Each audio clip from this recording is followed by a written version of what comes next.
and local forecast. We are just a step away from Friday. All right, let's take a look at what we're seeing outside with your RV World of Yuma Sky Cam. And there's a view of Yuma amongst the rest of the desert Southwest. So we go to our West Coast satellite radar. Some high clouds obviously working into the west, the interior west. You got Arizona, California, amongst other places, and even the desert Southwest getting in on the action as well. As far as your fire smoke alert is concerned, the Bighorn fire, Brandon's been talking about it all day long today. This thing continues to wreak havoc around the Tucson area. Our thoughts and prayers are with the brave men and women fighting this fire amongst other fires that are going on in the west. Here's what we're peeking at in regards to your current wind speeds.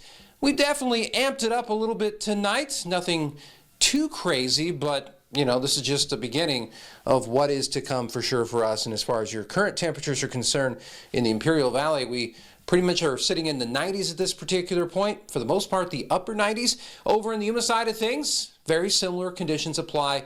If anything, YPG might barely be holding on to that triple digit, but everybody else pretty much into the 90s at this particular juncture. Your futurecast, here's what we're looking at as far as the next day or so. High pressure is going to continue to rule the roost, but beyond the fact it is going to wear off a little bit because we do have a disturbance that's going to come in. It's going to bring some wind, and it's going to actually improve our temperatures, believe it or not.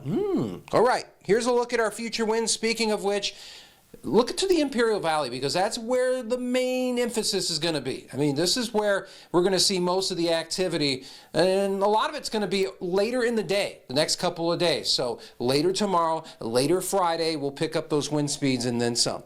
All right, here's a look at your Metrocast, and yes, we are dealing with 87 degrees to get started with our day tomorrow, so it's going to be a warm day with that temperature start, and then we'll easily be into the triple digits into the mid-afternoon hours as well. Your Yuma International Airport extended forecast, those breezes will keep up for the next 3 days starting tomorrow evening, and we could gust up to 25 miles an hour just in Yuma and the Imperial Valley. As you can see, we could gust up to about 30 miles an hour, but hey, the end game is the important thing. We're going to be in the 90s at least for a couple days. Yeah.